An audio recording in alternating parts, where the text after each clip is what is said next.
ନିଧି ମଉସା, ଯିଏକି ନିଜର ସୁନ୍ଦର ସୁନ୍ଦର କାହାଣୀ ମାଧ୍ୟମରେ ଘରେ ଘରେ ପରିଚିତ। ଯେତେବେଳେ ଦେଖ ମହାପ୍ରଭୁଙ୍କ ପାଇଁ କାହାଣୀଟିଏ କୁହନ୍ତି, ଆଉ ତାଙ୍କ ଚାରିପାଖରେ ଲୋକମାନେ ରୁଣ୍ଡ ହୁଅନ୍ତି କେବଳ ସେ ଠାକୁରଙ୍କର କାହାଣୀ ଶୁଣିବା ପାଇଁ। ମଉସା କିନ୍ତୁ ଭାରି ଭଲ ଲୋକ, ସମସ୍ତଙ୍କର ସେ ଆଦରଣୀୟ। ମଉସାଙ୍କୁ ଯେତେବେଳେ ଯିଏ ବି ପଚାରେ, ମଉସା କାହାଣୀ କାହା ପାଇଁ କହୁଛ, ମଉସା ହସି ଦେଇ କୁହନ୍ତି, କାହା ପାଇଁ ଆଉ କହିବି, ମୋ କଳା ଠାକୁର ତାଙ୍କରି ପାଇଁ କାହାଣୀ କହୁଛି। ସମସ୍ତେ କୁହନ୍ତି, ସେ କ'ଣ ତୁମ କାହାଣୀ ଶୁଣୁଛନ୍ତି? ମଉସା ଆହୁରି କୁହନ୍ତି, ହଁ, ସେ ମୋ କାହାଣୀ ଶୁଣୁଛନ୍ତି।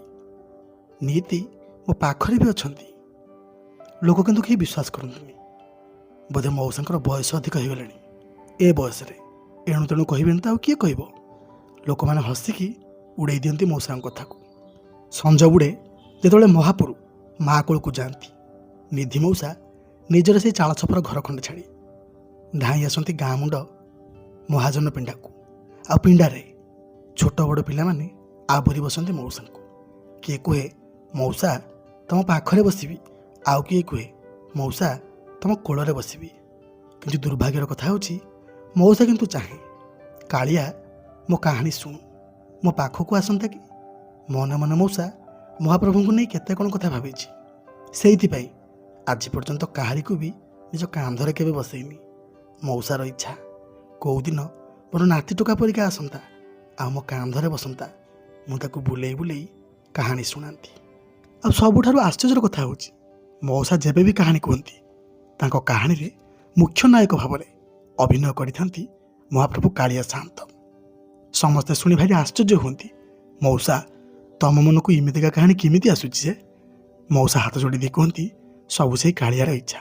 ସେ ଚାହିଁଛି ବୋଲି ମୋ ପାଟିରେ ଆଜି ତାରି କଥା ଚାଲୁଛି, ଆଉ ସେ ଚାହିଁଛି ବୋଲି ଏ ହତଭାଗା ମଣିଷଟାଏ ପଡ଼ି ଉଠି ପୁଣି ବଞ୍ଚୁଛି, ଆଉ ସେ ଚାହିଁଛି ବୋଲି ମୋତେ କେହି ନ ପଚାରିଲେ ବି ଦୁନିଆଟା ସାରା ଲୋକ ମୋତେ ଭଲ ପାଉଛନ୍ତି। ସତ କଥା କହିବାକୁ ଗଲେ ମଉସାର କେହି ନାହାନ୍ତି। ପୁଅ ବୋହୂମାନେ ଆଦର କରୁନାହାନ୍ତି। ତାଙ୍କର ଗାଳିଗୁଲ ସହିବା ଅପେକ୍ଷା ଏମିତି ଗାଁ ଗାଁ ବୁଲି ଗପ କହିବା, ଯିଏ ଯାହା ଦିଏ ଖୁସିରେ ମଉସା ନିଏ, କେବେ କାହା ପାଖରେ ଅଳି କରିନି। ସତ କଥା ହେଉଛି, ମଉସା ଭାରି ସରଳ, ନିଷ୍କପଟ, ଆଉ ମହାପ୍ରଭୁଙ୍କଠାରେ ସଦାବେଳେ ତାର ମନ। କେବେ କାହାକୁ ହାତ ପତେଇନି। କିନ୍ତୁ ମହାପ୍ରଭୁଙ୍କ କୃପାରୁ କେବେ ରୋଗ ବୈରାଗରେ ପଡ଼ିନି ମଉସା। ପଡ଼ି ଉଠି ଚାଲେ, ଆଉ ସବୁବେଳେ ଦେଖ ସେଇ ହସ ହସ ମୁହଁ। କିନ୍ତୁ ସମୟର ସ୍ରୋତରେ ସମସ୍ତେ ରହିଯାଆନ୍ତି। ମଉସା ବି ହାର ମାନିଲେ ତା ଆଗରେ। ବୟସର ଅପରାହ୍ନରେ ଆଉ ଚାଲି ବସି ପାରିଲାନି। ନା ଆଉ ମହାଜନର ପିଣ୍ଡାକୁ ଯାଇପାରିଲା, ନା କାହାକୁ ଗପ ଶୁଣେଇ ପାରିଲା। ଲୋକମାନେ ମଧ୍ୟ ଆଉ କେହି ଆଦର କଲେନି। ଆଗ ପରିକା ଆଉ କେହି ଭଲ ପାଇଲେନି। କଥାରେ ନାହିଁ, ତୁ ଦଉଥିବୁ ମୁଁ ନଉଥିବି। ମଉସା ଗପ କହୁଥିଲା, ସମସ୍ତେ ଶୁଣୁଥିଲେ। ମଉସା ତ ଆଉ ଗପ କହିବାକୁ ଆସୁନି, କିଏ କାହିଁ ଆସିବ ଆଉ? ସମସ୍ତେ ଅଣଦେଖା କରନ୍ତି। ମଉସା କିନ୍ତୁ ଦିନେ ସଞ୍ଜ ବୁଡ଼େ ତାର ସେଇ ଚାଳ ଛପର ଘରେ ଶୋଇଥାଏ। ମନେ ମନେ ଭାରି ଦୁଃଖ କଲା ସେଦିନ। ହାତ ଯୋଡ଼ି ଦେଇ କହିଲା, କାଳିଆ ତୋତେ ଆଉ ମୁଁ କେତେ ଅପେକ୍ଷା କରିବି? ମୋର ବଳ ବୟସ ଥିଲାବେଳେ କେତେ ଇଚ୍ଛା କରିଥିଲି, ନାତି ଟୋକାଟି ହେଇ ଆସନ୍ତୁ, ମୋ ମୁଣ୍ଡରେ ବସନ୍ତୁ, ତୋତେ ମୁଣ୍ଡେଇ ମୁଣ୍ଡେଇକା କେତେ କ'ଣ ଗପ କହନ୍ତି।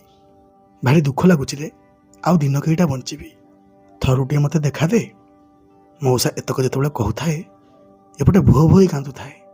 ଆଖିରୁ ତାଙ୍କର ଲୁହର ଧାର ବହି ଯାଉଥାଏ।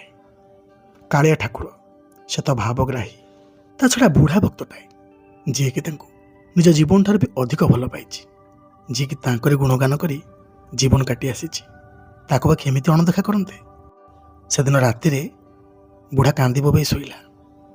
କେହି ଜଣେ ଅଜଣା ଲୋକର ସ୍ପର୍ଶ ପାଇ ହଠାତ୍ ଉଠି ପଡ଼ିଲା। ଆଖିରେ କାନ୍ଦ, ମନ ଭିତରେ କୋହ। ସାମ୍ନାରେ ବସିଛି ଗୁଲୁଗୁଲିଆ ଛୋଟିଆ ପିଲାଟିଏ। ହସି ହସି ମଉସାର ଲୁହତକ ସବୁ ପୋଛିଦେଲା, ଆଉ ତାର ଧୀର କଣ୍ଠରେ କହିଲା, ମୋତେ ଗପ କହିବୁନି? କାହିଁକି କେଜାଣି ସେ ଅଜଣା ଲୋକର ଡାକଟା ଭାରି ଆନନ୍ଦ ଲାଗିଲା। ପରିଚୟ ପଚାରିବାକୁ ଭୁଲିଗଲା ମଉସା। ମନ ଭିତରୁ ବାହାରି ଆସିଲା କେତେ କ'ଣ ଗପ। କିନ୍ତୁ ପିଲାଟି ନାରାଜ ଶୁଣିବା ପାଇଁ। ଏଣୁ ତେଣୁ ଗପ ନୁହଁ, ମୋତେ ପିଲାଦିନର ଗପ କହ। ମଉସା କିନ୍ତୁ କିଛି ବୁଝିପାରିଲାନି। ଆରେ ଛୋଟ ପିଲାଟାଏ, ସେ ପୁଣି ପିଲାଦିନର ଗପ ଶୁଣିବାକୁ କହୁଛି। ହଉ ଠିକ୍ ଅଛି। ମଉସା ପୁଣି ଯେତେବେଳେ ପଚାରନ୍ତି, ଆରେ କି ଗପ ଶୁଣିବୁ? ପିଲାଟି ହାତ ଧରି ଭିଡ଼ି ନେଇଗଲା ପଦାକୁ। ନାଇଁ, ଏମିତି ହେବନି, ବାହାରକୁ ଯିବା, ମୁଁ ଚାଲି ଚାଲି ଗପ ଶୁଣିବି। ମଉସାଙ୍କୁ ଯେତେବେଳେ ପିଲାଟି ଭିଡ଼ି ନେଇଛି, ମଉସା ବା ଆଉ ରହନ୍ତେ କେଉଁଠି। ମଉସା ବି ଚାଲିଲେ। ମଉସା ଆରମ୍ଭ କଲେ, ହଉ ରେ, ଯଦି ମନ ବଳେଇଛୁ ଗପଟିଏ କହୁଛି, ପ୍ରଭୁ ଶ୍ରୀକୃଷ୍ଣଙ୍କର ପିଲାଦିନର କଥା। ପିଲାଟି ଯେତେବେଳେ ଏତକ ଶୁଣିଛି, ତାର ଆନନ୍ଦର ସୀମା ରହିଲାନି। ସେ ହାତ ଠାଡ଼ି ଦେଇ କହୁଥାଏ, ମୋତେ ଟିକେ କାନ୍ଧରେ ବସେଇଲେ ହୁଅନ୍ତାନି। ମଉସା ଭାରି ଖୁସି ହେଇଗଲା। ସେ ତ ଏହାକୁ ଖୋଜି ବୁଲୁଥିଲା। ପିଲାଟି ଏଥର ମଉସାର କାନ୍ଧରେ ବସିଲା। ଦୀର୍ଘ 5 ହାତ ମୁର୍ଦ୍ଦ। କାଳେ ପଡ଼ିଯିବ। ମଉସା କହୁଥାଏ, ହୁସିଆର, ମୋ ମୁଣ୍ଡକୁ ଧରିଥା। ଆଉ ଛୋଟ ପିଲାଟି ବି ମୁଣ୍ଡକୁ ଜାବୁଡ଼ି ଧରିଥାଏ। ଏଥର ମଉସା ଗପ ଆରମ୍ଭ କଲେ। ଆଉ ସବୁଠାରୁ ଆନନ୍ଦଦାୟକ ଥିଲା ମାତା ଯଶୋଦା ଆଉ ନନ୍ଦରାଜାଙ୍କ କଥା। ପିଲାଟି ଆନନ୍ଦର ସହ ଶୁଣୁଥାଏ। ମଉସାଙ୍କର ଏତେ ପରିଣତ ବୟସରେ ବି ଶତସିଂହର ବଳ କେଉଁଠୁ ଆସିଲା, ସେ ବି ନିଜେ ଜାଣିନାହାନ୍ତି। ଲୋକମାନେ କିନ୍ତୁ ଆଶ୍ଚର୍ଯ୍ୟ ହେଉଥାନ୍ତି, ଆରେ ରାତି ଅଧରେ ଛୋଟ ପିଲାଟାକୁ ମୁଣ୍ଡେଇକି କିଏ ସେ ଗାଁ ଦାଣ୍ଡରେ ବୁଲୁଛି? ଜଣେ ଜଣେ ଲୁଚିକି ଦେଖୁଥାନ୍ତି। ଏଇ ତ ବୁଢ଼ା ମଉସା, ଯିଏ ସବୁଦିନ ଗପ ଶୁଣାନ୍ତି, ଆଉ ତାଙ୍କ ମୁଣ୍ଡରେ ବସିଛନ୍ତି ସେଇ ମହାପ୍ରଭୁ ଜଗନ୍ନାଥ। ସମସ୍ତେ ଦେଖି ଆଶ୍ଚର୍ଯ୍ୟ ହେଇଗଲେ, ଆରେ ବୁଢ଼ା ଯାହା କହୁଥିଲା ଠିକ୍। ମହାପ୍ରଭୁ କାଳିଆ ସାନ୍ତ ତାର ଗପ ଶୁଣନ୍ତି, ତା ପାଖକୁ ଆସନ୍ତି। ତୁଚ୍ଛାଟାରେ ଆମେ ତାକୁ ମିଛ ବୋଲି ଭାବୁଥିଲୁ। କେତେ କ'ଣ ମନେ ମନେ ଗାଳି ମନ୍ଦ କରିଛୁ। ସତରେ କେମିତିକା ଭକ୍ତ ସିଏ।